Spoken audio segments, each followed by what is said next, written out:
hold on. I'm all tangled up here. Did you hit record already? Confusing matter. That we can hear everything. You can't hear anything I'm saying. This earlier.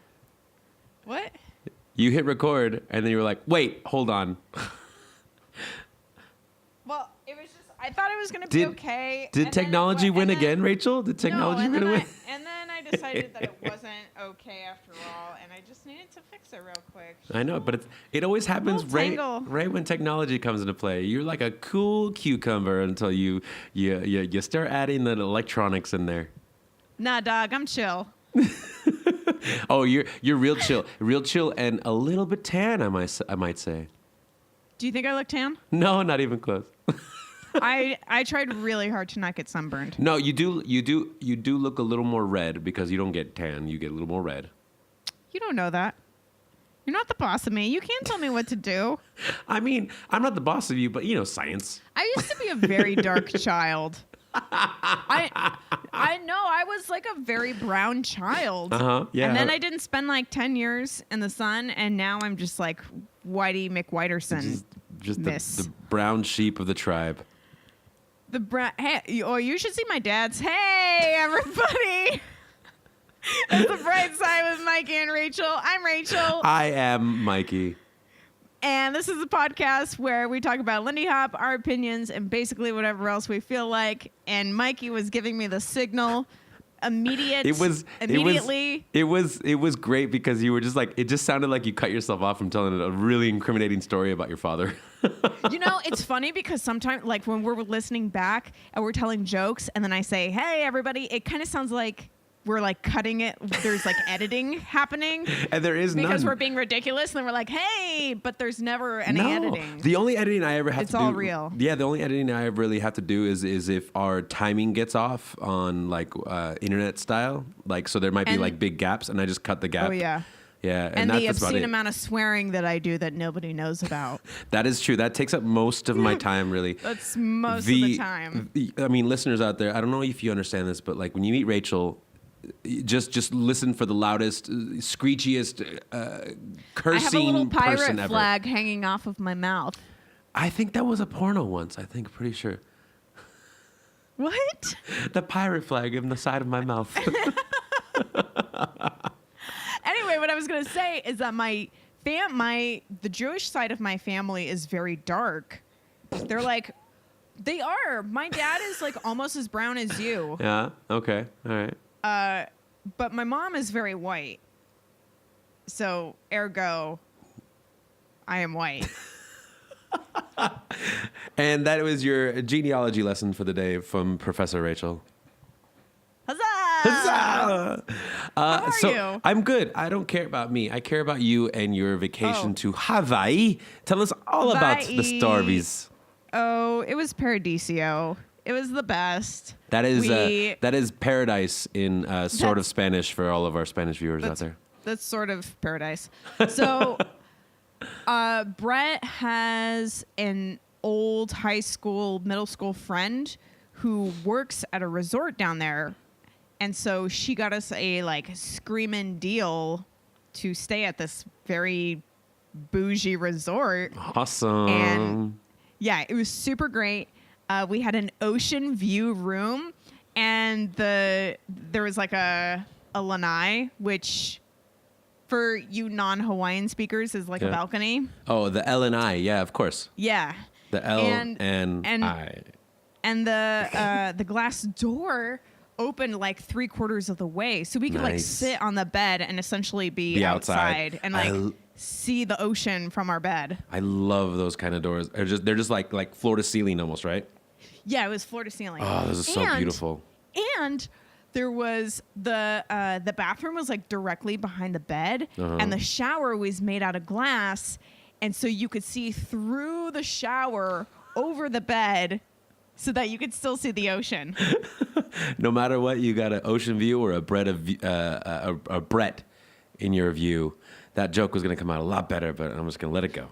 Oh, man. I'm sorry. It's all right. Shit happens. It was great. We drank a lot of frozen blended cocktails poolside. The little umbrella ones or like little fruity ones? Yeah. Oh, we had my favorite. We had a lot of lava flows. Oh, that's awesome. it's like candy. Isn't you just like suck them down and you don't even notice. But like sitting poolside, sitting outside or whatever, any side, holding one of those fruity frozen drinks is like heaven. Oh, it's so heaven. It's paradisio. We spent a lot of time being really drunk. Yes. Yes. Like kind of accidental, right? Because like you're like thinking. Oh, yeah, I'd like suck my lava flow down and be like, that was so delicious. It didn't taste like there was any alcohol just in it. another one. And then like half hour later, I'd be like, oh, I'll be right back. I gotta go to the bathroom. And I'd stand up and be like, oh shit. I am really much drunker than I thought I was. And then you like make it to the bathroom. It was like an epic half an hour of your life. It was like getting there and back. You're like, be cool. Like, okay, remember be cool, honey bunny. Remember, cool. remember how to wash your hands. Remember how to walk. That's okay. But I only got ever so slightly sunburned on a total accident. We were very careful because all the other whiteys around us were extremely sunburned. They were all like burned to a crisp. Like everybody was a lobster except for us. Yeah, I secretly wish you would posted that in like Instagram stories. Just be like, we're here in Paradiso, and you go like, say hi, Brett, and he goes hi, and then you go like, look, we're with a lot of lobsters. So many lobsters. There was one girl who walked by me who was like, she was like bent over and had all of her limbs like spread apart, and one of the waiters at the bar was like, you don't look like you feel good, and she was like, I'm in so much pain. Now give me a fruity drink. Was so burned. One fruity drink, please. Oh my god, that is hilarious.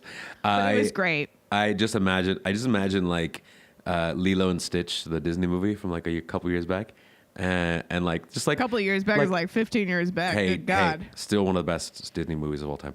Aging yourself. Little like, and and the big lobster man with like the ice cream, and every time he comes around, he always drops his ice cream. I just imagine that.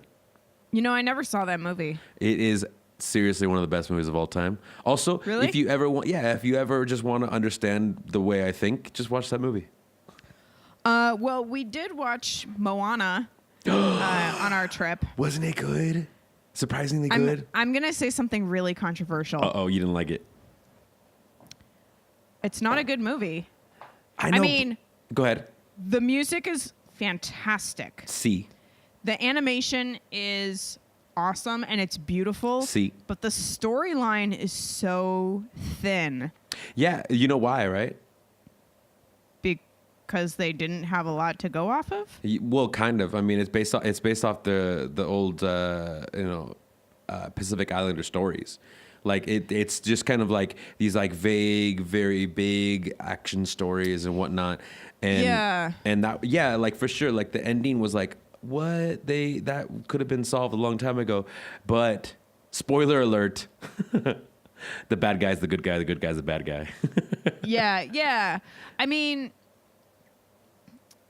I don't know. I just felt bored during it. I thought it could have been written better. I thought it was great because also remember, it's not for you, it's for kids. I know. Yeah, so it has to be. It's not going to be like a fucking. Okay, like, but like I was. You have to but unravel like I was the idea. I was an adult when I saw Up, and Up was incredible. But when you watch it back again, there's not much to it. There's only there is. The only thing that gets every adult is the idea that, again, spoiler alert, the wife dies at the very beginning. Well, okay, sure, but still, the story itself is still good. There's like, but it's only good because of that. If that part wasn't in there and it was just some silly old man, you'd probably think it was like, whatever. But isn't that the point of whether or not a story is good? Is if the story is good? No, because no, the story is only good because it has that one thing to grab you as an adult. But I'm sure I feel like if that part was dropped, every kid would still love it. I mean, that's possible, But you need character development. Welcome That's to important. welcome to the Brightside, where Mikey and Rachel talk about Disney movies and why they're good and bad at the same time. Criticism of Disney movies. I mean, Oh man, that's an idea. I've never seen That's that an idea, on a right? podcast. We should totally do that. Totally. Oh my god, I want to do that now. I seriously want to do it. Because like the other day, I was, where was I? But I was like, God damn it, I want to watch The Lion King. And I watched it, and I was like, the animation didn't hold up, but the story totally did, and I loved every part of it. And it could have been, because I talked to somebody the other day, and they were like, it did not hold up. I thought it was horrible. I like stopped watching 15 minutes into it, and I was like, I love it. but see, like that's the thing. That's the thing. Is like that could be a whole nother podcast right there. We just talk about every Disney movie and why it's good and bad at the same time. Moana. Oh, but I will say that yes, the music is like fucking stirring. Like Jesus Christ, that was some of the like it totally stuck with me. Or from The Lion King or from Moana? Both, but Moana. Yeah. That was my joke. The whole trip was because we were talking about Moana because it's Hawaii, but we would have like a long pause, and I'd whisper into Brett's ear, Moana, like tension would build up. That's slightly creepy because of the image I had in my head, but very, very funny. It was fun. It sounded. It was a what great else? trip. What else did you guys do? We went snorkeling. Ooh. And we swam with sea turtles and angelfish. The sea turtles were so big. Like, I could have ridden on one like a horse. Like, it had to have been like 450 or 500 pounds. Like, it was so big. They were humongous. And I was in like, Brett got within like a few inches of one. Oh, shit. But you're not allowed to touch them. Well, I figure, yeah. You're not allowed to touch much there. Like, they're like, no. Seen, not touched. Yeah, you can't touch anything. Yeah. But we got to see cool reefs, and we saw eels and a pufferfish and a parrotfish and angelfish. Oh, and then they took us to like the south side of the island where there's a lot of crazy surfing. And like waves, the big ass waves. They were like 30 feet tall. Yeah, It was insanity. Yeah. I've never seen anything like that in my life. Yeah, it's really funny. Yeah, when you go to Hawaii, there's always one side of the island, of one of the islands, that is just insane with these waves. And yeah, I remember when I went to, I can't remember which one I went to anymore. But yeah, we went to the north side of the island for us, and it was scary. Like I got in like a little bit when the waves like calmed down for like the 5 minutes, and then like 5 minutes later it would just like be gigantic again. Well, it's because like in California, the waves are pretty, especially in LA, they're calm. Yeah, there are not big waves crashing onto the beach. we don't They're a little bigger in San Diego, but I think that's an island thing. I think in islands, because they're surrounded by water, like one of the sides is going to be like pounded by these gigantic waves because of the currents and whatnot. It's crazy. Science. I got so sick on that trip. Why? What do you mean? Oh, because did you guys go in the water? Well, yeah, because we were snorkeling. In the big waves, though? No, not in the big waves. But he is prone to motion sickness, and we were on a dinghy, and it was fine when we were moving, but then we stopped, and the ocean was kind of rough that day, and we were just like sitting there, rocking a ton. He threw up all day long. Oh no! He fed so many fish. Oh, in I'll the tell water? you what. The fish love the vom. Oh yeah. I bet they. It was like watching like a cartoon, like you know the Little Mermaid at the beginning where the butler is like over the side of the boat throwing up and looking super green. Yeah, that's pretty much how Brett looked the entire day. Another Disney horrible movie, by the way. Oh, such a good movie. Horrible. Anyway, so if you are ever motion sick or like seasick, you're supposed to get in the water because it calms your stomach down. Right. Because you're not rocking. Yeah. So like and they like fed us lunch on the boat and stuff. And so he just like hung out in the water, like hugging a little rafty. Oh. The whole time. Where's the picture of that? There's no pictures of that. Thank God. He would probably be so unhappy about it. That would be so pretty. Again, that is why Instagram stories are so great. They're gone in 24 hours.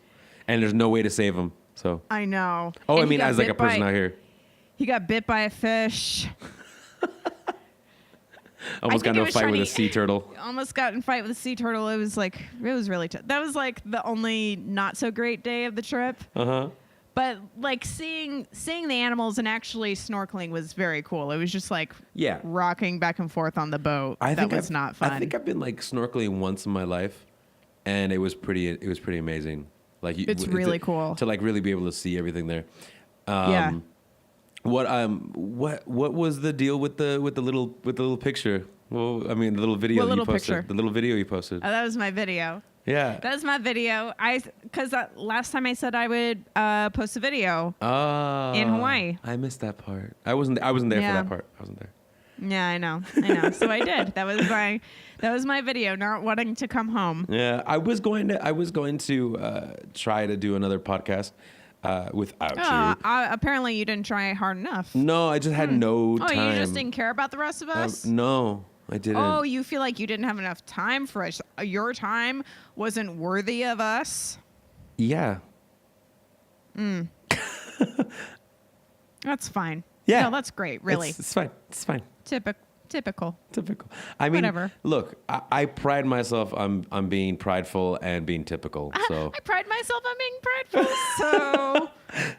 A+. Hashtag pride.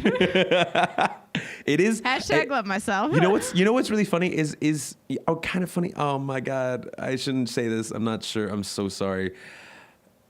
June is like Pride Month, right? Yeah. Right. And we're getting right to the end of Pride Month. And here in Madrid, they've finally started posting up signs everywhere about Pride. And they're like a little late gay to the pride. game. Yeah, absolutely. And no, they're perfectly on time for Spanish people. I swear, it's just so funny. They just do things like we'll get there. We're gonna be really late. There in time. We'll be real late. I thought my family funny. was late, man. These sometimes Spanish people are just really funny. You can always count on them being just a little bit behind. Little behind. I mean, that's what's new with you? You said you had a bunch of stuff you had to say. Oh, well, I mean, there's like a bunch of stuff on my head, but like I shouldn't say most of it. I will say. You said you were going to say it on the podcast. You were just lying to me? A little bit, yeah. Oh, well, that's disappointing. I know it happens. It's fine. But I'll tell a little secret. A little secret. I did this past couple weeks. I have been training again. As in getting ready for like the Elitch Seas with Joseph Hofberg. Ooh. So we got some cool stuff. Like we only got 2 weeks of planning this time, and that wasn't enough. But we'll see what more we can do. But like for those of hashtag one of the six, now you know to maybe look out for something. Don't expect much, okay? Don't expect what like good dancers do. Just expect really like something happens. Judgmental of us, maybe being judgmental of you. Look, I pride myself on being prideful. Look, I pride myself in being prideful, okay? Yeah. And part of my pride is judging everybody else. Hashtag typical. Hashtag typical. But I mean, there's that, and there's also like the place I am working at, which I've said before, but I won't say right now. It looks like I won't be able to might be not working for them next semester. So like I'm trying to like see if I can do some stuff. But here's the plus side is that like I started chatting with a friend out here in Madrid, and like we started planning all this cool stuff, and we're like, yeah, we could really do this. And so I think I'll be okay, and I'm trying to be like optimistic as hell. But again, like I mean, we were chatting a little bit before about some other subjects, but in the sense of like hustling. Gotta keep the hustle alive, man. Gotta keep the hustle alive. I can't count on a lot of people. I can't count on other people to create opportunity for myself, and I think creating opportunities for yourself is part of like growing up. And I'm finally doing it at the age of 32. Yeah, dog. Yeah. 32. 32. Almost 33. That's all lies. Let's get into the damn topic, okay? Topica. Today, we want to talk about injuries. You got them. You want them. You have them. We need them. We make them happen. We make them. You got them. Exactly. We want to give only 3 low payments of $19.95. And one very high Get payment. your injury today. That sounded good. Thanks. You're welcome. You should do voiceover work. That sounded real weird. That sounded really attractive. I'm very attracted to you now. Well, you do. By you, I mean me. I mean I have a lot of pride in myself. Yeah, exactly. I pride myself in being prideful. Yeah, exactly. Oh, you pride yourself on being funny. That is true. That is 100% Amundo true. Oh, man. By the way, you have to listen to this fucking podcast. This other one that I listen to is so funny. It's called Dynamic Banner. And it's so fucking... I told you so many times about it. I'll have to take a listen to it. It's Dynamic Banner? You're going to be... Or banter. Banter, yeah. Dynamic Banter. It's literally about nothing. It's 2 guys, and they just talk for an hour about whatever the fuck they want, or just that just sounds like riff. our podcast. But like exactly. If like we had another podcast where we just riffed off each other, it's a bit. I like it to riff, and that's what we call it. I like it to riff. I like it to riff. That would be the name of the podcast. Exactly. I like it to riff. Or hashtag. I pride myself on being prideful. I pride myself on being prideful. Anyways, hashtag back to I love myself. Hashtag ego. Hashtag Mikey. Hashtag 100%. 100. So we want to give a shout out to Lori. Hey, Lori. We want to give girlfriend. I just also want to let you know I read Tuesdays with Lori today. Wait, no, it was yesterday because yesterday was Tuesday. I read it yesterday. On Tuesday. I'm watching you, Lori.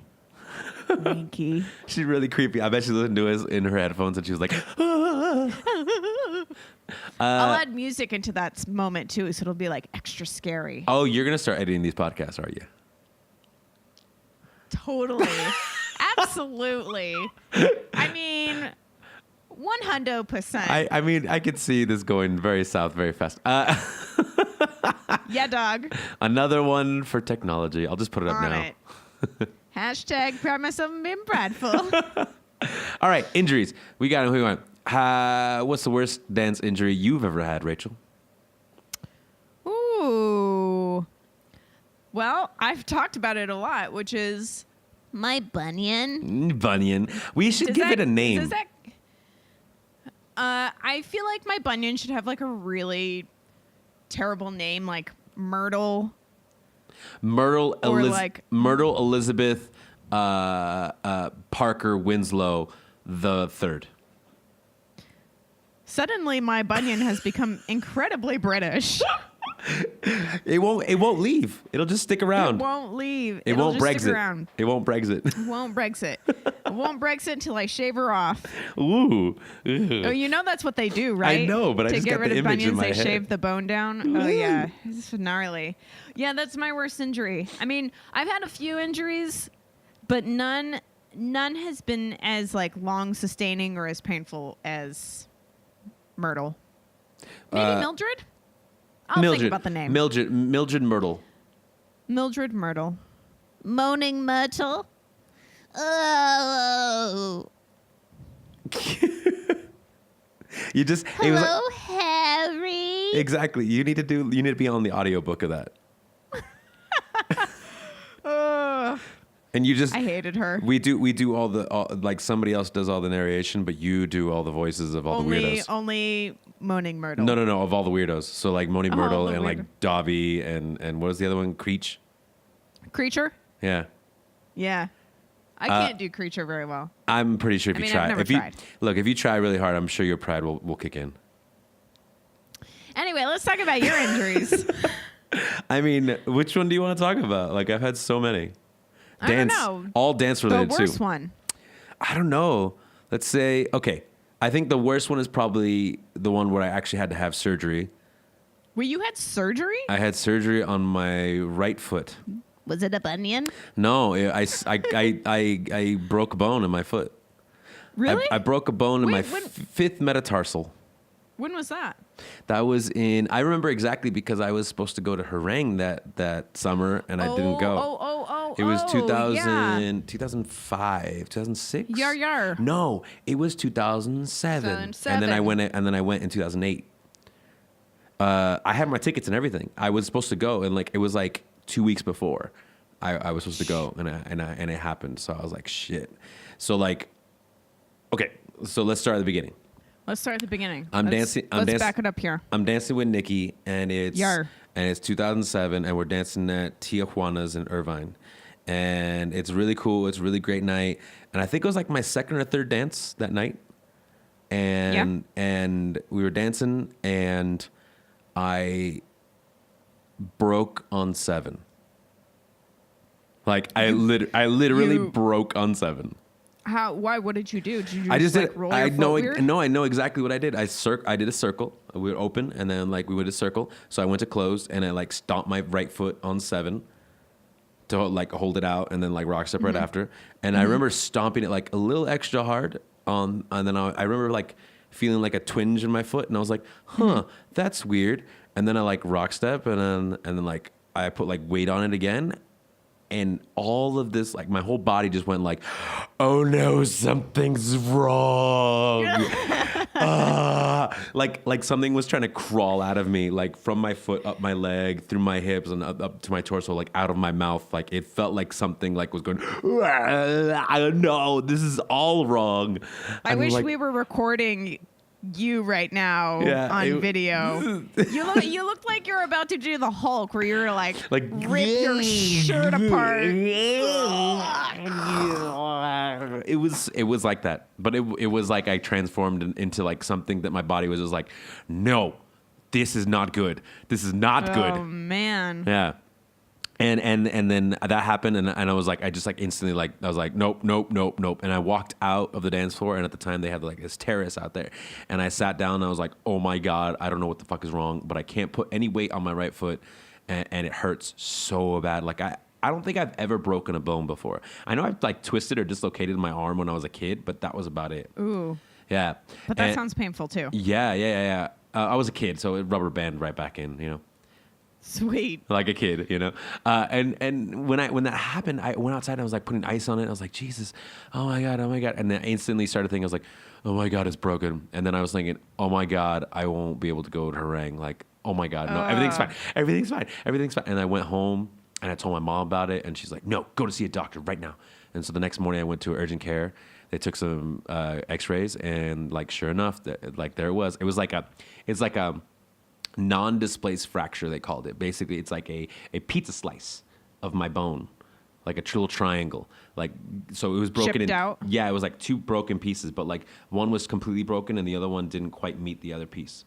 Right? Ooh, ouchie pants. Yeah, exactly. So they were like, okay, you have to have surgery to get that cleaned up in less time, or you can wait like 8 months and it'll heal itself. And I was like, fuck that. Like I was already working and doing dance stuff.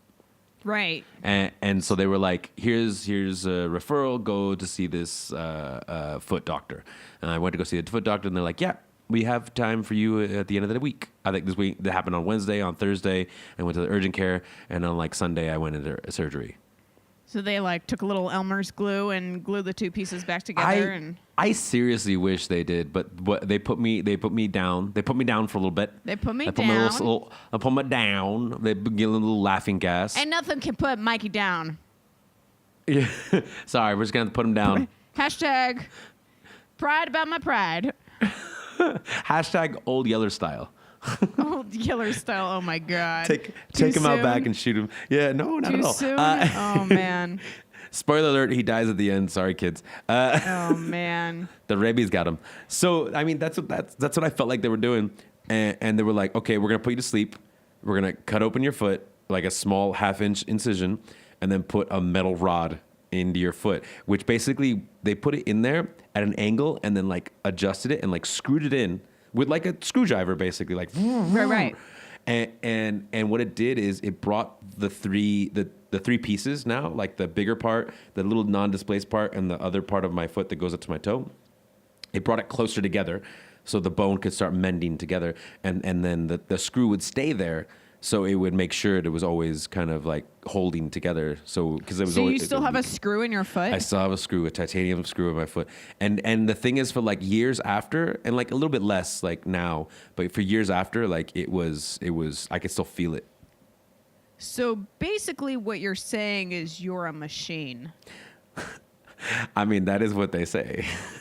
Hashtag Mikey pride in my is Bible. a robot. Beep, bop, bop, boop, boop, boop, boop. I mean, that is what they say. I mean, who am I to doubt what they say? Because they say what the truth is. And I'm just saying that's what they say. The pieces are all coming together now. But yeah, that was it's all making sense. You know what I remember from that time? You know how they like you see in fucking movies or TV shows, and how like they give you the gas, or like, and they go, okay, count back from 100. Yeah. And you're like, no. And they told me to do that, and I remember getting to like 98. That was it. And I was like 100, 99, 98. When I was a kid, I had tubes in my ears. Yeah. Did you? And one of them had fallen behind my eardrum, and so they had to do surgery on me so that they could move my eardrum and like find the tube and take it out. And they gave me gas too. Yeah. It smelled like pineapple, and they were like, Aw. "Okay, count back from 10." I mean, I was like 4 or 5 years old, so I don't remember how far I got. You were Probably like- to like you were 8 or like 7. No, you were probably like 10, 10. pizza, lollipop, horsey. I do remember though that when I woke up, they gave me a popsicle. Exactly. See, lolly. Lolly. Yeah. So that's what happened to me. That was probably my worst one. It took me about a month to Oh, man. recover. I did one gig like at exactly a month. Like it was this Yeah. Boston gig I did with Laura a long time ago. But like I couldn't go to Harangue, and I had to get a doctor's note and everything, and like fax it over to the airplane company so they can give me credit, so I could just forward it to next year, and that's what happened. Oh, So that's nice. yeah. So I didn't have to pay any like transfer fees or anything. Is that also the worst injury you've ever had, period? I mean, probably because I had to take. I had to be in a cast. I had to have surgery. I was out. I couldn't put any weight on it. I had to take Vicodin for Yeah. the first time, which was a trip. Oh, dang. Yeah, it was insane. Like they told me, Diggity dang. they told me to take half of one because I'd never taken it before in my life, and I took. Yeah. I was like, okay, and then one day the pain was so bad, I was like, I need to take a full one, and it knocked me the fuck out for 2 days. Oh, yeah, I bet. One full pill bet. knocked me the fuck out for 2 days, and it, like intense. Like they had to carry me because I was at work, and they had to carry me from work, and then to the car, and then from the car into my house. Like I was like, shit. That stuff is intense. Yeah, it was bad. But I've had tons of others so far. So far. Yeah. Well, okay, well, what's your second worst one? It's a tie. It's a tie between a rip in my left calf. That other one was my right one, my right foot. Okay. A tie between my left calf. I ripped my calf in the middle of a performance with Gabby. Like the muscle? Yeah. And then I dislocated which I think was my right knee on a jazz splits in Camp Really? Hollywood. Yeah, in like Camp Hollywood. I got put Oh it my I gosh. put it too far back behind me, and the weight just like popped it out. And it's a tie between those two. Man, I've been lucky. Yeah, you haven't had any more. I had one where I like strained my back. I was performing at Midwest Lindy Fest in the show, and I had one of my shoes fell off halfway through the performance. Yeah. And I was doing this aerial with Anthony Chen where we like did half of a pancake, but then I stopped on top of his shoulders. Oh no. And then I did a backflip off. Yeah. And while I was, and I like paused I up know there exactly for what like you're talking about. Yeah. a moment, and I was sitting up there and I was like, okay, I can either like try to land on one foot, Carrie Strug style, Yeah. and possibly like really hurt my leg. Nice recall, by the way. Thank you. Or I can just try to land on both feet and hope for the best. Yeah. I think I was more concerned about falling at that point because I I was wearing pantyhose, and the floor was really slick with just my pantyhose on. I'm sorry. It's just so funny. It's like you weren't thinking about the future or like, you know, your life beyond this moment, but you were just like, don't fuck this up and show your panties. Yeah, no, I was in problem solving mode. And so I was like, okay, I'm just going to take a gamble and land on both feet. But the way that I came down, I ended up being like my right foot hit first. Yeah. And it just like sent a shock right up through my back because there was no padding on my foot to help absorb the shock. Holy shit, man. That's, yeah, I can feel that. So I was probably down and out for like 6 weeks. Like I couldn't even lift my arm over my head. But I was fine after that. As soon as it healed, it was gone. Yeah, of course. But do you think it was just like a pulled muscle then, or was it like a sprain, or? I think I must have just like strained it or shocked it really bad. What's funny is that both Brett and Kevin all injured their backs as well that summer. Ugh. Like Brett he was like pushing a speaker weirdly with his foot, and then it like pulled a muscle in his back. Yeah. And then Kevin was trying to do a K-flip, and it pulled a muscle in his back. Was all this happening while you were around? Yeah. Because maybe you're just bad luck. I was there for every single thing. I knew you were just like it was me cursing them. Injuries. We make 'em, you got 'em. Well, winky there at the end. But other than that, like I've never had anything that was really serious. Yeah. How long ago was that summer of the breaking your back? Breaking my back. I think that was 2012. Oh wow. Yeah. It was either 2012 or 2011. I'm trying to think. Well, because we took that routine to ILHC in 2000. Maybe it was 2010. So it would have been 2011 because it was the following Midwest Lindy Fest. Right. I remember hurting my back for the first time. I was 99. I was 14. It was 1999. 1909. Mikey was 14. And I was his back was hurting. It was hurting. It was so weird. It was the first time we had done aerials. Oh, really? Yeah, and we were just trying to I think we had taken one class like at some like festival or whatnot. But we were like learning off of videos, and we're like, I think they're doing this. I think, and we like did it for a whole day. And like, I was like, I'm a kid. It should be fine. Whatever. We're throwing each other around. It was great. It was great at the moment. I felt like a twinge, but then the next day I woke up and I did not get out of bed. Oh, I couldn't get out of bed. And I remember my brother coming home and being like, "You're an idiot. You're breaking your body." And then like he left and he came back and like, "Here's some cream for your back," and it was like icy hot or something to like soothe the muscles. Oh yeah, that icy hot. Yeah. The next day I was fine. That's it was so like weird. One day like I could not get up. Like I tried to get up multiple times and I was like, I cannot get up. Yeah. Because it just hurt too much. Just fucking hurt it so bad. I was like, I'm never gonna walk again. Ah! Yeah. Mom. Oh man. I will say though, I've never broken a bone in my life. Yeah. I've never injured myself where I've needed surgery. #blessed. #blessed. I mean, I will also say that like I have been there's a dumpster rolling by. It's I can't hear really it. Don't worry loud. about it. I can't hear it. Oh, you can't hear Nope. it. Good. Nope. It's gonna get louder though. That's you might be able to hear it soon. Hey yo. But what was I trying to say? Oh, I was athletic since I was a kid, so I don't know if that like helped at all. I mean, to be fair, do you know what I mean? Because muscle development and strength, and I was in like a high impact sport because I was doing martial arts, and so like my bones were getting like a lot of natural strengthening from having so much impact. Yeah, the lucky thing is being kids is that your body is still being formed. Yeah, and is like you could still kind of like adjust the formation. I mean, like this is what they used to do to like Chinese kids, women. mostly. They would like crush their feet and then like bind them until they shape differently.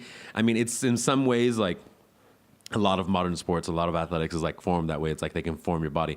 But like I was too. Modern shoes are like that too. I was too. I mean, I was trained. I was a kid, and I still hurt myself. Like a lot of these things were just freak accidents. Like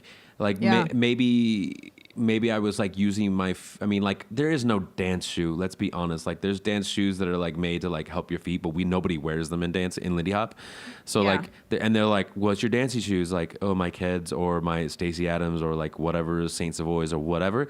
But those are not dancing shoes. Like they're not dance shoes. And also like so many of those shoes, including like ballroom shoes, have those really narrow toe boxes, which are not good for your feet. Yeah, exactly. Like if you look at a baby's feet, the heel is like much narrower than the toes, and then the toes like get wider like this. Yeah.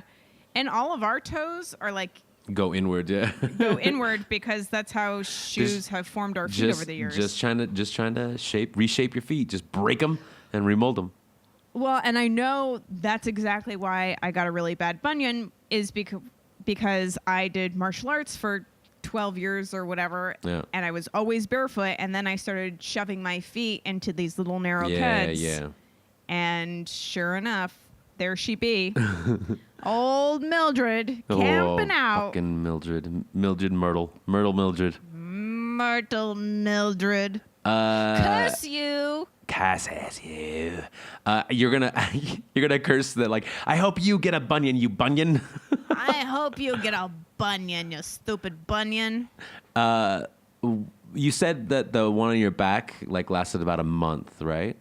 Yeah, like 6 weeks or something. 6 weeks. Oh, 6 weeks. Yeah. I think the longest one for me was probably the broken bone, and probably the second is my torn calf. Calf. Yeah. I still feel it every once in a while. Really. Were you on crutches for that, or were you just like? Yeah.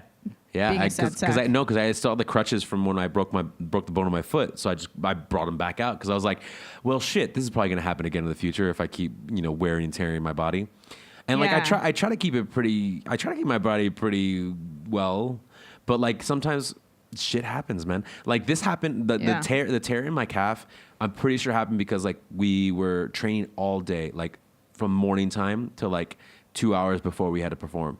Like, and then we went home, like got ready and then like left. And so like I had no time to relax, and I'm sure my adrenaline kicked in and used my muscles more than they should have been. It was like funny because it was in the middle of performance, and I did like a rock step, and it felt like someone threw a rock at my calf, and it hit my calf, and it felt like a bounce off my calf, Oh, like, weird. Yeah. And I was like, who the fuck is throwing something at me? Like I legitimately thought, I was like, I looked behind me, and then I like tried to put weight on it, and I was like, whoa, that's not gonna happen. I was like reminded of that moment. It was like my body again was like, no, this is all wrong. My toe is broken. It's all wrong. Oh my gosh. Yeah.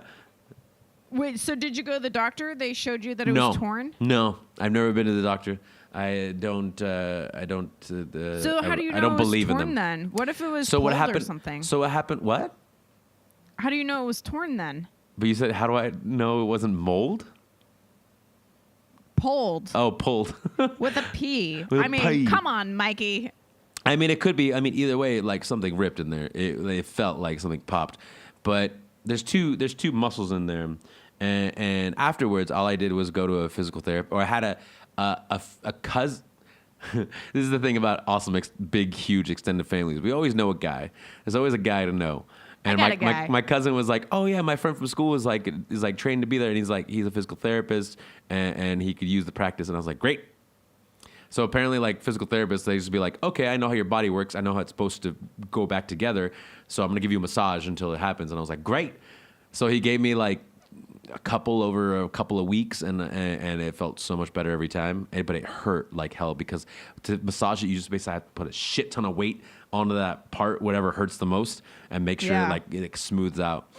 So yeah, that happened with that. Also, that happened with my right foot again. I think I already talked about this, but like at Harlem in May, I like stepped off like a 1-inch curve. My foot slipped off of it, and it pulled something in my foot. Getting old. Yeah, but it just started getting better like a couple weeks ago. But before that, like I couldn't spend a lot of time on it. Like I would sit down on the ground and like have my left leg, like my knee up like this, and my right leg with a foot on top, just to let it like drain out because it was so inflated. Yeah. Swollen. Yeah, swollen. Inflamed. And I had to like put it upside down so like all the blood could come out of it, just to stand up again for like 5 minutes and then do it again like a half an hour later. Man. Yeah, it was intense, and that just started getting better now. So that was like a month and a half. Man, when I had plantar fasciitis in martial arts, I could not stand for more than 5 minutes. Like I would like. That shit hurts, man. That was the worst injury of my life. That was not. That was pre-dance. Worse than the bunion. It was, oh man, no, I couldn't. I was doing martial arts. I was like really into it. I was like teaching and taking classes. So I was probably barefoot for like 5 or 6 hours, 6 days a week, working out. And my feet started hurting so bad that I was walking on the sides of my feet. Like I couldn't even stand on them. And finally, I was in class one night and I was just like in tears because they hurt so bad. Was it just in one foot or both? It was in both. Oh, fuck. That's even worse. Yeah. Like you talking about it, I can feel it in my right foot. I'd get out of bed in the morning and it felt like I was stepping on a knife. Yeah. The pain was so sharp. I remember vividly, like the first couple times it started happening, or maybe it was like the first couple times I started talking about it because I like felt that before. Like, you know, I had the version that like comes and goes like a little bit. Yeah. And I remember I was in Showdown 2004, and I remember that because of the year my brother was there, and my brother went with me. And I remember telling him, I was like, hey, I feel this like, feels like a dagger is going straight into my foot underneath it. And he's like, that's weird. Like, what are you doing? He's like, I don't know. But you know, I remember thinking back, it was the time where I started wearing Aris Allens a lot. Oh, yeah. And I still, to this day, I still fucking hate Aris Allens because like they hurt my feet so bad. Well, you know, I wear orthotics in my keds. I won't dance without orthotics. Yeah. And that's probably another reason why I don't like wearing heels very much is because I don't have my orthotics in my shoes that give me that extra support for my arches. You might just have to look into something if you want to wear like heels or something, because they do make them for heels. Do I though? Do I want to do it? I mean, they're not good for your feet. If you want to, I said if you want to wear them again. But do I want to? I'm not sure. It's up to you. It doesn't feel good to dance in them. Yeah, I know. I definitely agree. I mean, like, I'm going through the same thing right now. Like, I don't want to wear heels, as in the sense of, like, my 1 inch heel of, like, a fucking Stacey Adams. Like, I'll wear my Stacey's in and then take them off and then put on something else. Unless the floor is, like, extra sticky. Much comfier. Yeah. Well, so, like, that weird lift. Like, I'm just having fun dancing with my fucking... like the super thick tennies, man. Like that's what I'm like, oh, this feels so nice. I feel like people are judgmental though of everything.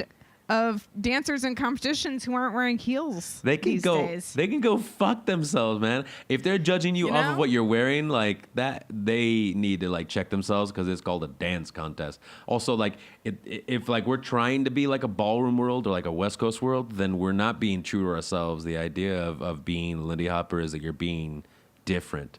You're being the way you want to do it. And like if you do appreciate a good pair of shoes, the male or female, doesn't matter. Or if you do appreciate like a good pair of slacks or a good dress, like great. But that has nothing to do with your danceability. Sorry. Yeah. I mean, I would love to wear them. They make you look nicer. Sometimes. Yeah. I don't know. I mean, this hits a whole nother subject that I'm just like, I'm sort of like trying my best to like look at like what other guys are wearing around me and being like, it all seems like the same fucking thing. We're all gonna end up being like salary men, like in like Japan, like they all wear dark suits, white shirt, black tie, like that's it. And granted, they look great, to be fair. But when in dancing world, I'm like, oh man, like. Yeah, it's really sharp to like, and really easy to look good in a white collared button-down shirt with some slacks and a fucking and a tie. But like, god damn it, let's put some little extra stuff. That's why I like wearing my 90s collar shirt. Yeah. There was no collar. There's just pins right together. I'm like, yeah. Yeah. I fucking love those Sticking things. it to the man. Sticking it to the man. So back to injuries. Yeah. Did you, like, when you were injured, did you ever try to keep dancing, or were you like... Oh, my God, I'm an idiot. Yeah. Oh, really? Yeah. Especially when I broke my bone in my foot, I had a cast, and then after they took off the cast, they gave me a boot. And so by that time... What an idiot. By that time, it was Camp Hollywood. And I was at Camp Hollywood in my boot trying to dance, and people were going, "Stop it!" And I'm like, "Shut up! I hate you. I'm gonna dance if I want to. Man. Don't tell me what I can and can't do." I was good. You were a good girl? I was a good girl. Part of it was that it was just like too painful to dance. Yeah. When I was injured. I mean, now I wouldn't. I mean, I've got like a little one of those like ballerina toe spacer things that are supposed to help for bunions when it's like really bad. Yeah. But I mean, I buy extra wide keds. Yeah. I mean, you gotta do what you gotta do, right? You gotta do what you gotta do. I know. For me, like when you hurt yourself, the three best things you could possibly do. Like, I completely forget this, and even with my like a little amount of medical training, like it's the one thing that I was meant to be doing for all of my patients that I was helping out. Yeah. Elevate, cold, and heat. That's it. Yeah. That's all you need. And like I always forget that. And so like when I had this last one with my foot here in Madrid, I would just put like a shit ton. I think I showed you when I had it up. Like I put it underneath my mattress. And I put like a shit ton of like towels and blankets, and it would be raised like 3 or 4 feet up. And then I just lay in bed, as opposed to like trying to put the blankets on top of the mattress and then put my foot on top, which is uncomfortable. Like you just raise the bed like if it was like a machine bed and like raise up the top, the end. Look at you, smarty pants. Yeah, but that made a big difference because every morning I would wake up and it'd be great. Sulfur. Yeah. Mikey. Hashtag proud for being prideful. Proud for being prideful. And the heat and the cold and like putting an ice pack on it, like that helped so much. Like the first thing you got to do when you get injured, like your body's gonna like it's gonna be swollen and it's gonna be weird because your body's gonna send a ton of blood in that direction.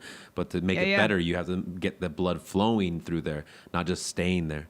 So that's a big tip for anybody who hurts anything. Just raise it. If you're laying down, it should be raised above your heart. If you're sitting down, it should be raised above your hips.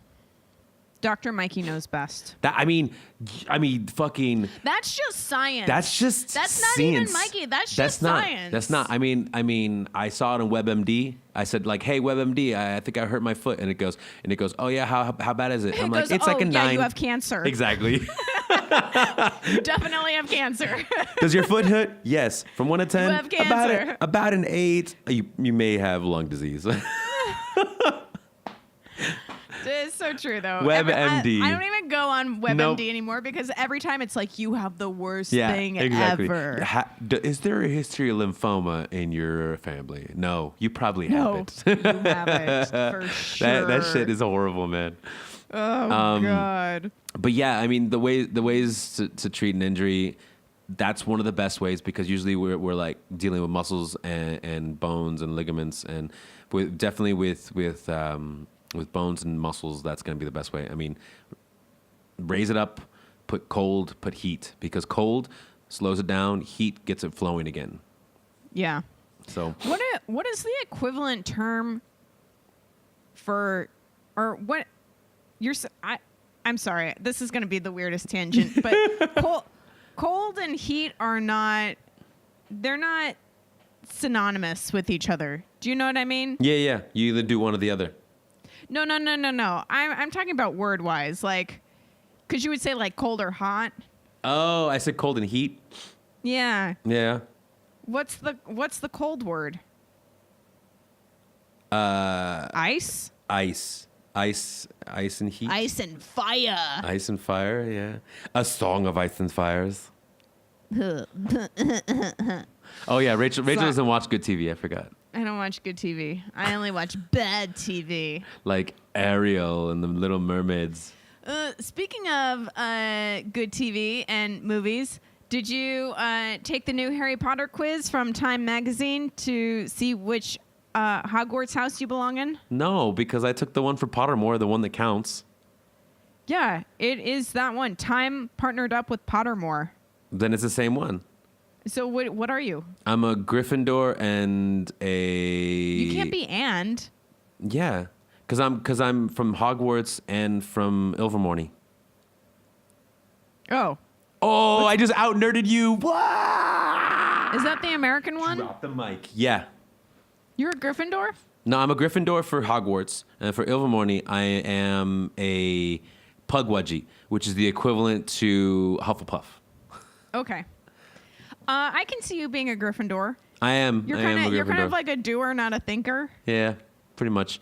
Doer, not a thinker, and then I think I'm more. I think I'm more of a Hufflepuff now. I think if it was in my mid-20s, I would definitely have been Slytherin.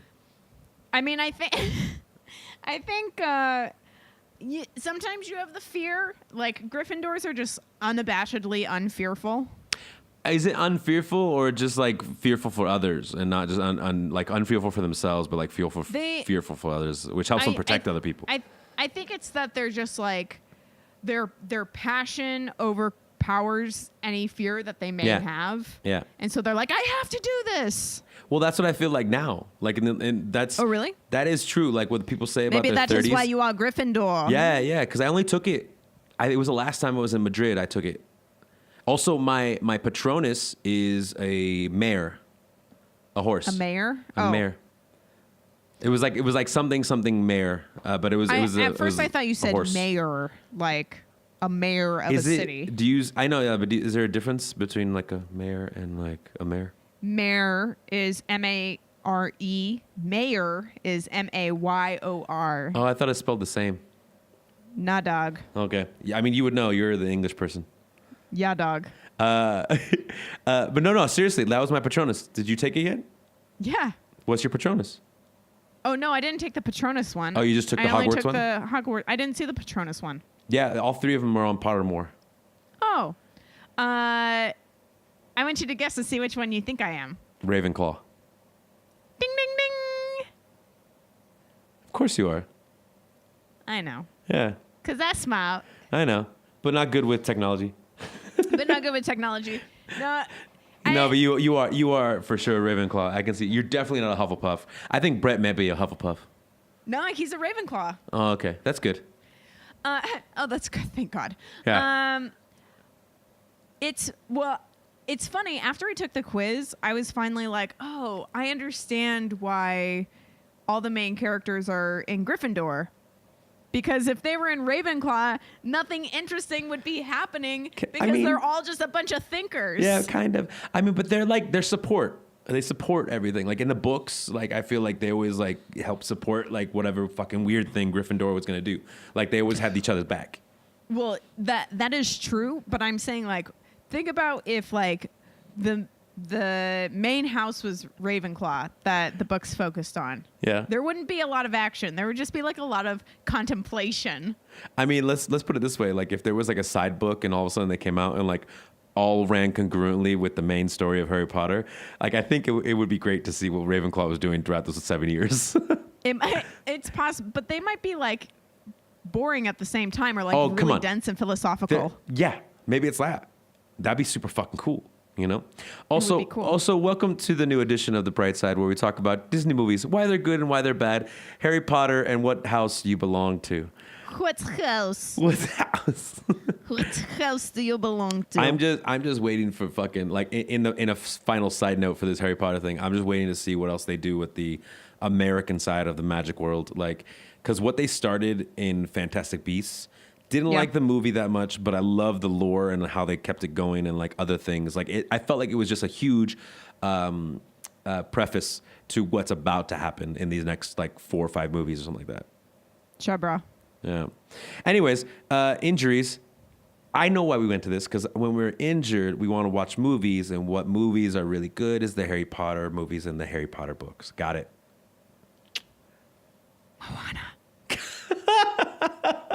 All right. So, yeah, topics, injuries. Yeah, you got them. We got them. You make them. We get them. You do them. We push them. Questions of the day. You guys have been so awesome with asking us more questions, and we really, really appreciate it. It gives us more things to talk about and things we never think about. So, Rachel, hit us up with our next question from our listener. Today's question comes from Tara Slwinski. Come on down.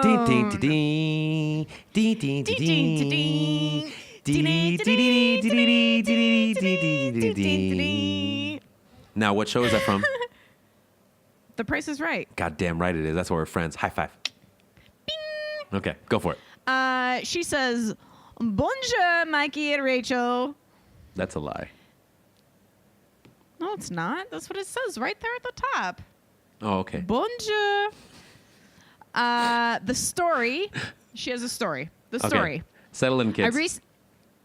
I recently taught a Charleston drop-in lesson for 45 minutes at our monthly swing dance. I thought it went much better than beginner Charleston usually goes, and I taught enough variations to get people through a whole dance, including how to switch between Charleston and single-step East Coast, which is our scene's mainstay. There were several experienced dancers rotating through with pure beginners, and everyone looked like they had both a solid Charleston and East Coast basic at the end, although switching between could have used some work. I got some pushback from our scene head that the lesson was too advanced and I should have spent more time on the quote-unquote normal basic. My response was that it was a good primer for in-depth Charleston class. For the in-depth Charleston class we were having in a few weeks, and I wanted them to have a foundation to make it easier to go into more complicated moves then. Also, that anyone could do a full dance, could dance a full song of Charleston to the tempo of music we play. The question is, how often do you play a full song of Charleston? I don't know any just partnered Charleston weekend events. It seems that these days is mostly included as a branch of Lindy Hop. Do you think that there's an expectation for what should be taught and drop into pure beginners when the class is advertised simply as quote-unquote swing dance? P.S. I met a fellow #one of the six who was in my town on business. How crazy that one of the 6 people in the world who listen to this show, 1/3 of us happen to be in a small Midwestern town on the same night. Shout out to Scott Rycroft. Oh, man. I bet she's a Ravenclaw. First of all, that PS is pretty much... it is for sure the best PS I've ever received in my entire life. Also, usually PSs are like just an extra like add-on of like, ha, this is funny, LOL, super lame, didn't need to be included, but this is really good. Do you know what I mean? Oh, yeah, I do those kind of PSs all the time. Didn't need to be included, but I needed to include it. Lolo. It's so funny. Like, it's like her, this her. Scott fellow, Lori, Steve Juan, Audrey, and James, and from San Francisco, and some guy from Russia. Basically, that's about it. Actually, that's 7, but whatever. Listen, one of the 6, okay? You're all Brightsiders to us anyways. Before we go on to answer this, I forgot to tell you that I was in Germany a couple weeks ago, and someone came up to me and was like, hey, I love what you do, and I love the podcast, and say hi to Rachel. So there's a hi from you. Hi, friend from Germany. I don't know if he was from name? Germany. No, I don't remember names. Hi, friend who was in Germany. #pride for being prideful. Pride for being prideful. Can't remember your name, but still proud of it. But yeah. If you're listening, if you remember that, good on you for listening. So this whole thing is real funny. This story, I'm gonna just jump into this little question here. Question. So now I'm a little confused. At the beginning, it says, I taught a Charleston drop-in lesson, which makes me think that was the name of the class, a Charleston drop-in lesson, so people knew what they were getting into. Then it says, I thought it went much better than a beginning Charleston usually goes. So therefore, usually this lesson is a Charleston lesson, and it's a beginning Charleston lesson. And at the end, she starts saying that, like, where is it? To advance, should have spent more time on the normal basic. No, and where is it? The question how? I don't know. Do you think that there is an expectation for what should be taught in a drop-in to pure beginners when the class is advertised simply as swing dance? Now, which one is it? So like at the beginning, so like I interpreted her story differently. Yeah. I mean, there's a lot to unpack in there, but those are the two things. So like for me is like, okay, what is it titled? Was it advertised as a swing dance, or was it advertised as a Charleston drop-in, or was it advertised as a swing thing and you were told that like, okay, this week is Charleston beginners? This is what I took out of it, was that they have a monthly swing dance. They have a drop-in lesson before the dance. It's just a beginner swing lesson. She decided to teach Charleston that week because they have a more in-depth class that they're teaching in a few weeks, and she wanted to give everyone a primer. Did she say that? Yes. Okay, I missed that part. I see it now. Got it. And so she sounds like she taught a little bit of like the East Coast single step basic. She taught some Charleston. They were having some trouble going back and forth between the two, but once they were in one or the other, they were fairly solid. Sure. But the teacher thought that it was too advanced and they should have just done one or the other, or the normal, quote unquote, basic. The normal basic. Which isn't a whole other thing that we plan to unpack in another show. Another show. So the questions are, how often do you do a full song of Charleston? Let's start there. Right. I mean, I'm going to start wherever I want to start. How dare you? You're not the boss of me. You're not my real mom. You can't tell me what to do. I don't even speak your language. Yar. Yeah. So yeah, you're right. So yes, the only thing is for me, it's like, first off, it's beginner, no matter what. So to teach to a beginner, it's not. I don't have a problem teaching between whatever the East Coast thing is. Hashtag I don't believe in East Coast West Coast bullshit. But I mean, Preach. whatever. The single time basic, 6 times single time basic, whatever. If it's a beginning drop in, like that shit is pretty hard. And whether there's advanced students in there or not, I'm sorry, like it's labeled as a beginner's thing. And I think personally, if you were going to do this again, I would focus on the transition more, because just getting those two moves in closed position, the transition is the hardest part. Focus on that first. I'm great on you. Like I would definitely teach a class like this as well. I think this should actually tell you personally that, like, okay, I noticed there was more trouble in the transition. Next time you teach a class like this, definitely try to focus on the transition a little more, or try to focus on a different way to explain it. That is just my 2 cents as a teacher, but yeah, it's a tough. It's a fucking tough thing. It's a fucking tough thing to come into somebody else's place and like say like, you know, I'm gonna teach the way I want to teach, and then they go, hey, maybe next time you should just focus a little more on this as opposed to this. It's tough. Yeah. It's really hard to take feedback, but honestly, like, take it and be like, you know what? Okay, I'm gonna focus on how to do that. Okay, but also you should not be deterred to focus on how to teach that class that you taught that you felt went pretty well, how to do it better. Yeah, I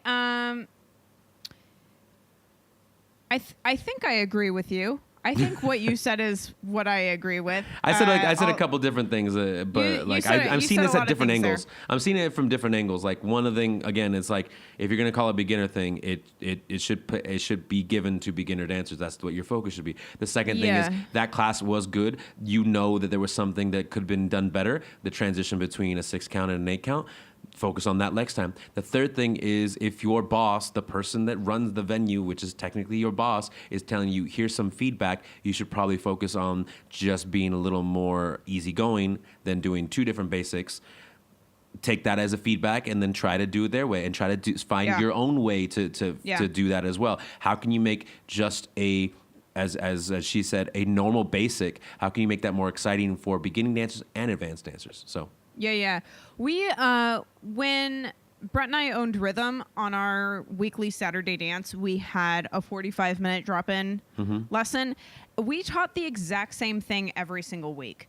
and it was a single step, East Coast, Right. whatever you want to call it, Yeah. basic, and some moves. And we did that because we wanted to cater to the lowest denominator or the lowest common denominator. And that way it gave them a taste for something, or it gave them a taste of something. And then Right. if they wanted more, then they could sign up for our progressive Yeah, classes, absolutely. which we call the Rhythm Project. Yeah, or just And keep then- coming back and take the drop-in class and always learn a little bit more and then try to keep dancing, right? Yeah. I mean, there was a really long period of time where every single week I tried doing something different in the Yeah. drop-in lesson. Yeah.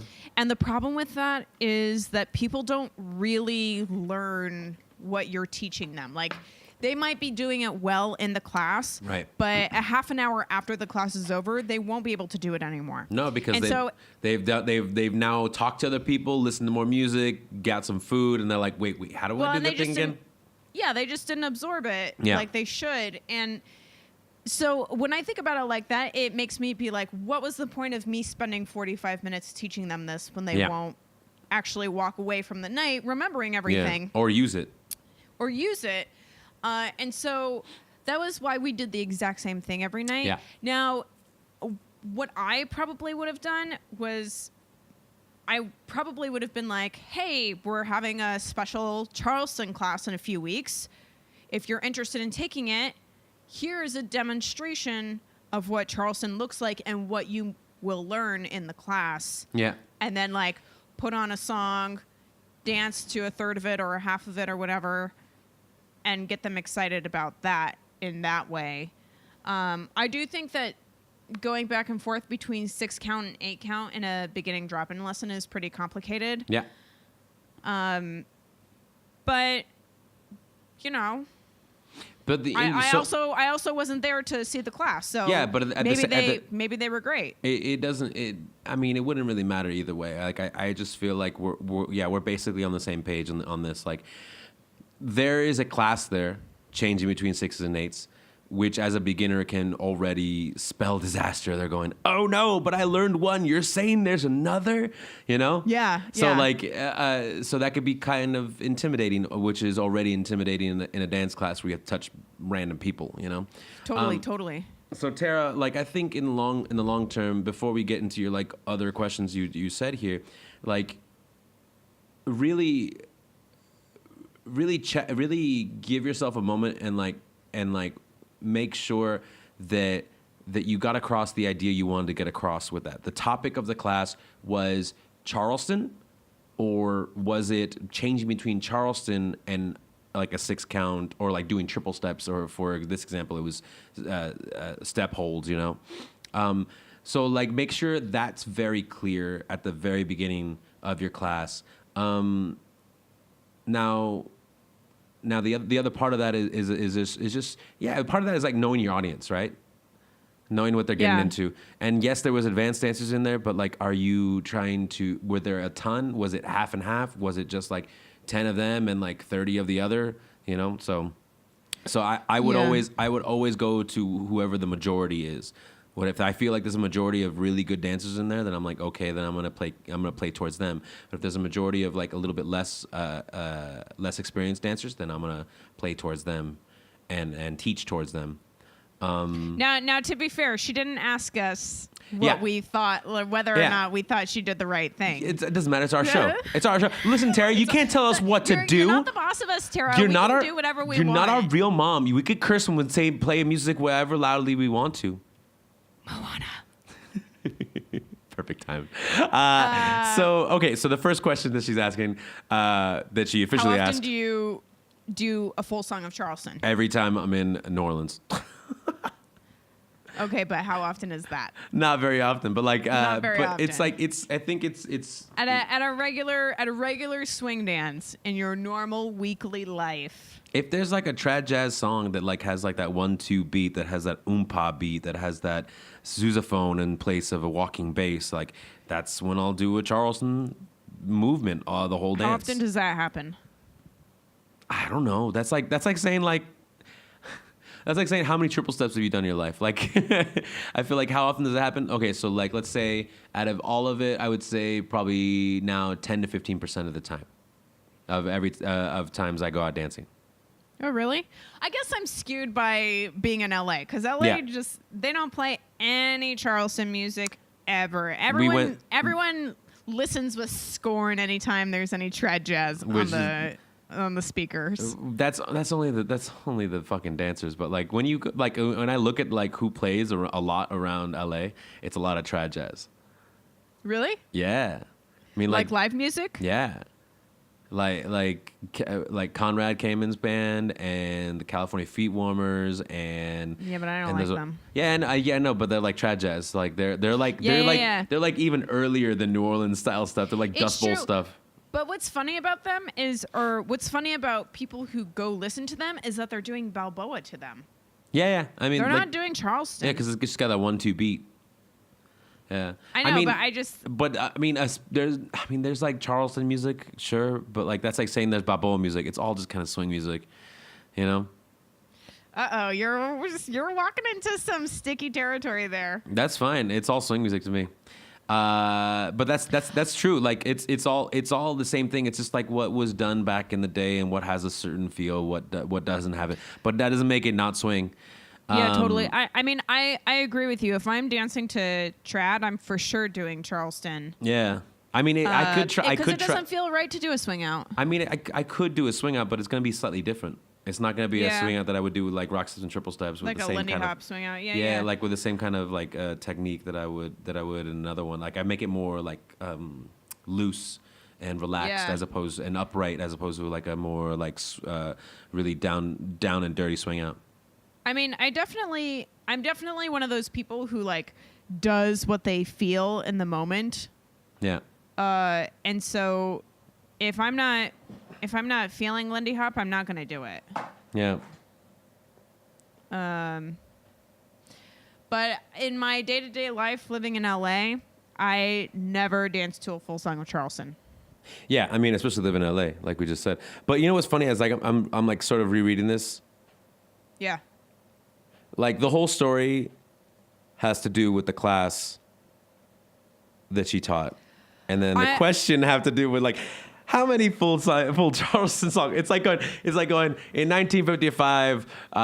Edgar J. Howard was in charge of the FBI. Now, what year were you born? I think what kind of happened here is these questions came because this situation happened. Yeah.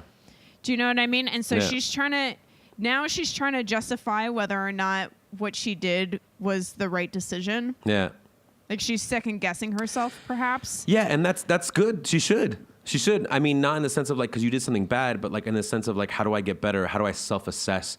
So in this sense, like no matter what, like I mean, I'll do fucking Charleston to Easy Does It by Count Basie, even though that's one of the swinging songs I know. Like I'll do it because like I want to do like accents. Knowing Charleston helps me further my dance experience and knowledge and know-how, because every technique can be repurposed to do something else. So like I feel like in that sense you're not wrong teaching Charleston. That's not a problem. It's just maybe like the approach of it could be done a different way if you wanted to. And like, even to be fair, like the way she did it, it was is a different way, like combining the 6s and 8s. Let's say it that way. Now, here's a funny thing.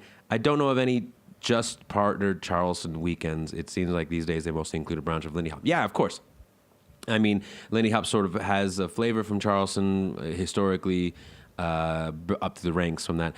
You know what's funny is they used to be, I can think of one event that was like just a Charleston weekend. I forgot where it was. I know it was in the States, and I think I went to it. I can't remember anymore. What was it called? I can't remember anymore, but I remember like thinking, I'm like, there was something, but it was like a long time ago when people were getting out of the groove feeling, like the like Old Testament Basie, where people were just like wiggling to it.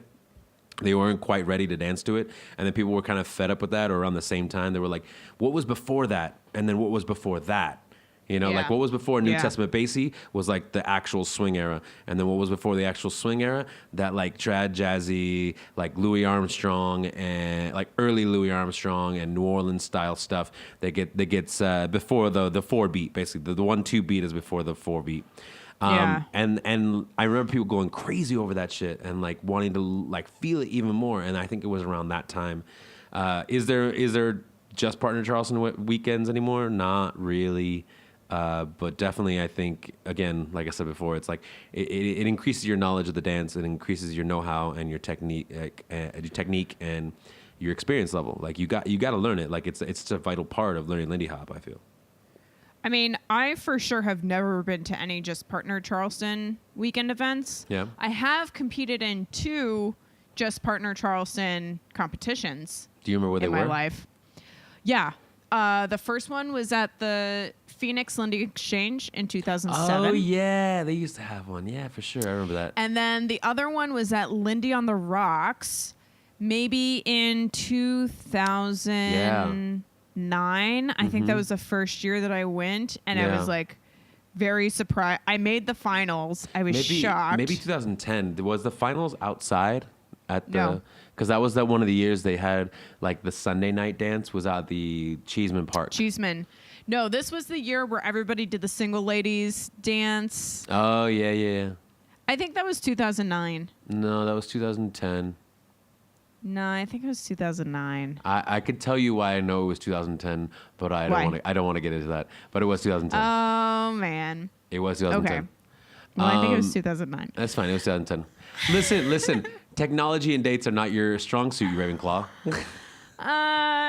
Dates are... I don't know. I mean, okay, I'll give you technology. I'm fucking with you. I'll give you technology. So here's... Okay, do you think there's an expectation for what should be taught in a drop-in lesson to pure beginners when the class is advertised simply as quote-unquote swing dance? Yeah, I mean, I think we already answered that. Like, so I forgot that question was there. So that was, I think we attacked that first one by saying that, like, yeah, there kind of is. I mean, it's advertised as that, but does that mean that does leave it sort of open? That you can teach just Charleston, but again, if it's geared towards less experienced dancers and dancers you want to, like you were saying before, that you want to kind of help in initiate or begin their dance life in this whole thing. Like you gotta show them like how easy it can be, and then you slowly show them how hard it can be as well, and where they can go with it. Yeah, what we used to do, and even what I still do when I teach beginner lessons, I'll be teaching the beginner lesson tomorrow at Lindy Groove. So this is for Lindy Groove's 16th birthday anniversary. I feel like they always have birthdays. Is it just every year? Is that happens? It's just once a year, yeah. I know. Okay, no, I just feel like it happens every year, and I'm just like, God, you guys. It's like, it's so weird how that happens. Annoying. But what I do is like I make the class, like I focus, like I want to give them information and I want them to learn, but I put a lot of emphasis on having fun. Yeah, of course. So like throwing high fives and just being very energetic and making jokes. Whereas like if I'm teaching a more advanced class, I might be a little bit more rigorous with them.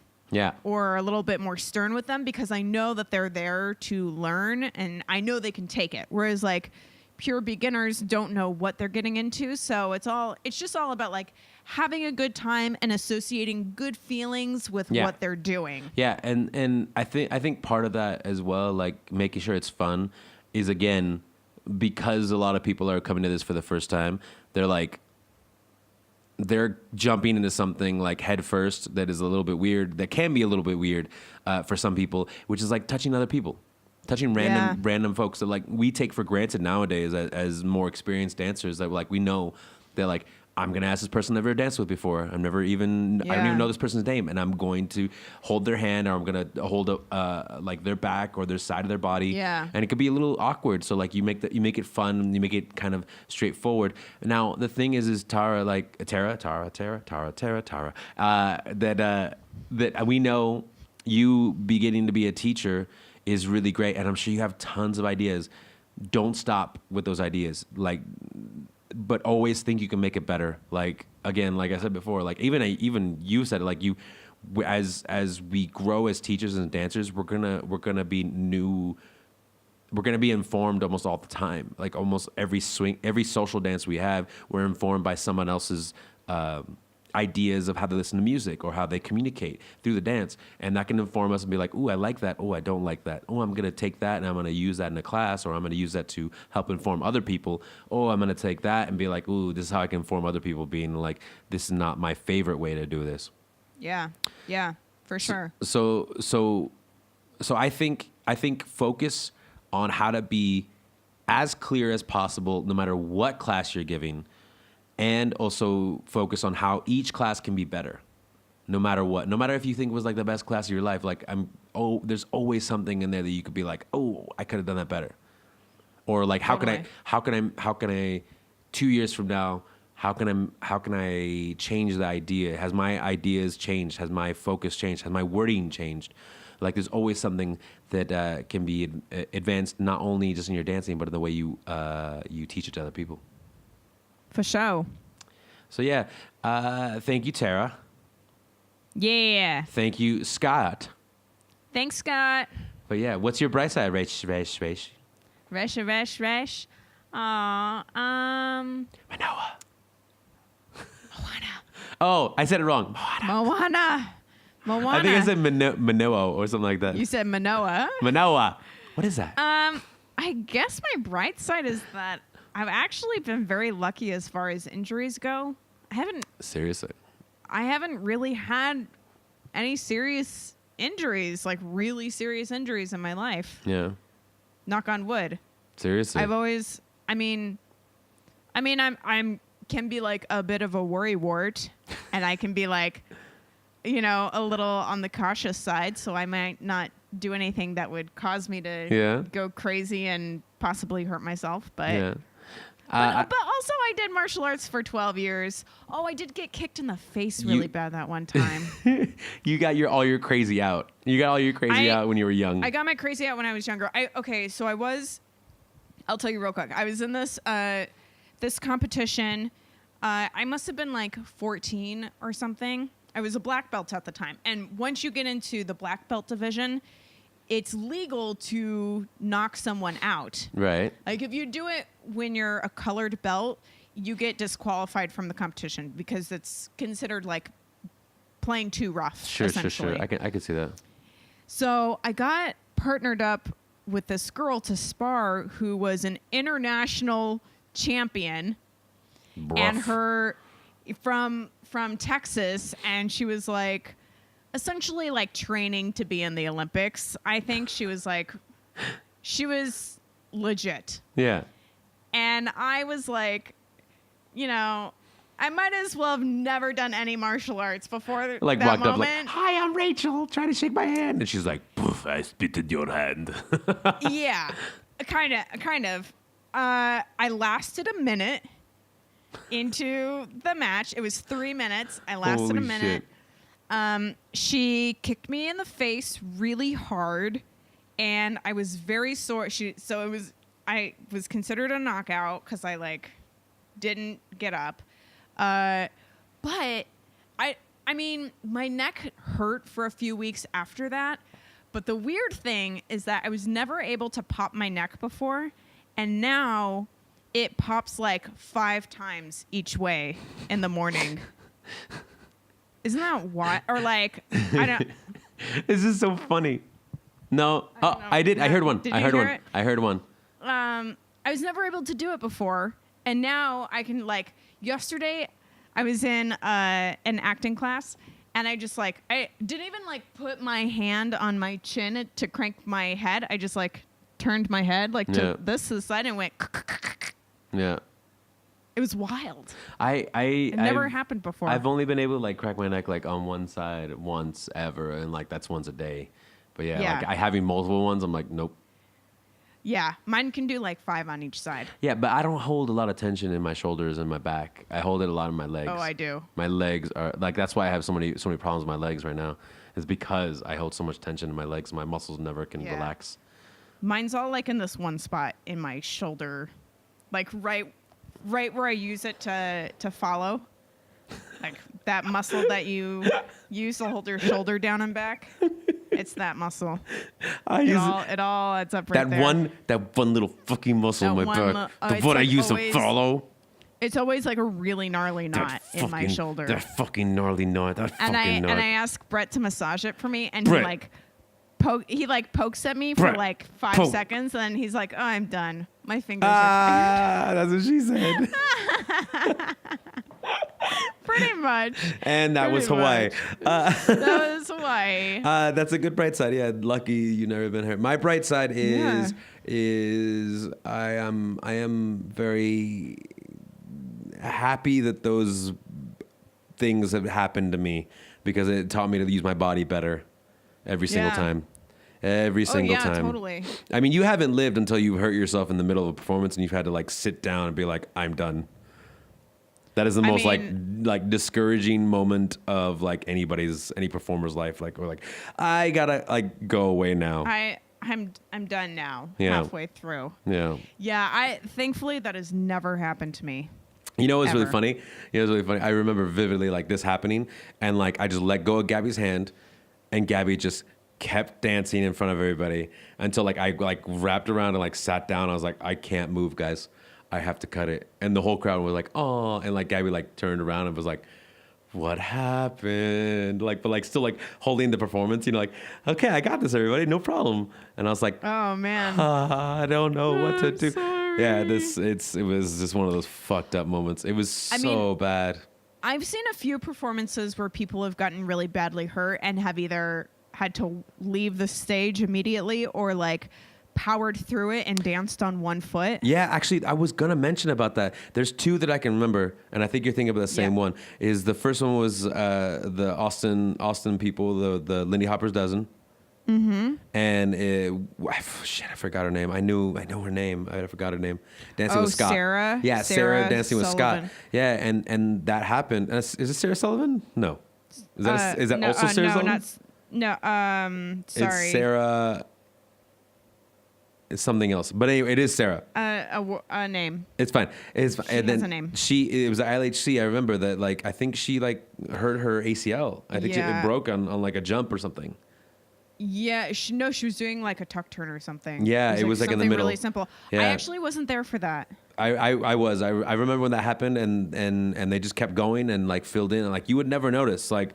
The three other couples, because it was 4 couples, and 3 other couples just kept going, and that was really cool. Like it sucked. It sucked so hard it sucked so hard for Sarah, absolutely, and Scott to have to go through that and like. I think it sucked for everyone. Yeah, but they really held it up. They really held it up, and like the whole audience was behind them and everything. The other one that I think you're talking about is from Frankie 95. No? Okay, well this is another story then. What was that one? In Frankie 95, they had the big stage show, and they recreated. I couldn't go to the stage show. I didn't pay for that. Even though there's plenty of fucking room there, I don't know why they closed it off. It was so weird. Anyways, the couple coming out like Billy and Norma was Davis and Claudia from Montreal. Oh. And in the practice, like an hour before, like they did one of the tricks, and I think she like broke it or like cracked a bone or like something really bad, more than just like a sprain in her foot, in her ankle or something. And she was crying the whole time. And then she like took some drugs and like fucking did it like a pro on stage. And now it's up there. Like no one would ever know unless you actually heard what had happened. And she did at the very end of that like 3-hour performance, like they finally did it and she bared it through and fucking killed it, The one that I was thinking of was, it was at Lindy Fest. The Silver Shadows were doing their Frankie 95 performance. Yeah. And Nina tweaked her knee towards the end. And you can see that, like, through the last set of swing outs, Andy is just, like, dragging her through it. And she's, like, barely putting any weight on that foot. And, like, basically just dancing on one foot through her swing outs. Holy shit, that's so fucking crazy. I mean, it's that's insane. That's the thing, man. It could happen to anybody on like a big stage on a small stage, on group routines, in the simplest move, in the biggest, craziest move. The thing we want to convey out there, man, just take care of yourselves as best as you can. Remember that yes, while this dance is super fun and it's all about having fun and all about self-expression, remember to take care of yourself because it is really athletic, and it's no fun if you can't do it because you're hurt. And it's no fun if you can't do it. So take care of yourselves. The biggest thing I tell this to everybody, like if you don't know how to stretch, that's fine. Learn how to touch your toes. That's all you need to do. That stretches out everything. Touch your toes, man. It'll stretch out it'll stretch out your legs, it'll stretch out your back, it'll stretch out your shoulders and arms. Like it's one of the best things. If you don't know what to do, just do that. If not, fucking go on Google. Like there's great tutorials of how to stretch your muscles and do stuff better for your body. That's officially endorsed by Dr. Mikey. Dr. Mikey. Dr. Mikey. I am our good. Hey. I am our good. Yay. Or I could be like Dr. Nick. Hey, everybody. Oh, hi, God. Dr. Nick. You don't remember that? That's fine. No, that's fine. No, it's fine. No. Just another fail from Rachel. Listen, everybody. We are very excited because finally you can listen to our horrible selves on YouTube. We have 17. If you haven't gotten enough of us now, just take a stroll right on over to the YouTube. Just you wait. You wait. We have 17 episodes up there. I'm still working on doing the rest. But the playlist is up there. There'll be a link in the Facebook page and as well on everything else, social media. Hopefully you guys are loving this stuff. If you love it that much, please rate and subscribe to us and leave us a comment down below and tell us how we're doing. Tell us how bad we are. Tell us how bad we are. But just because you like us, give us a 5-star. And if you have any topics or questions, leave them on the Facebook page and we'll get to them. I mean, like we got a ton now. All of a sudden, a big old surge is really great. We love these questions. Sometimes we're not going to totally agree with them, and sometimes we'll totally agree with them. Other times we'll just make fun of them and talk about Disney movies. Yar. You got anything else? That's it. Okay. That's it. Then folks. That's it. Bye, everybody. Bye-bye. Bye. Bye. Bye. Bye. Bye. Bye. Bye. Goodbye. Goodbye. Bye. Bye. Goodbye now. Bye. Bye-bye. Okay, but seriously, bye now. I said bye-bye.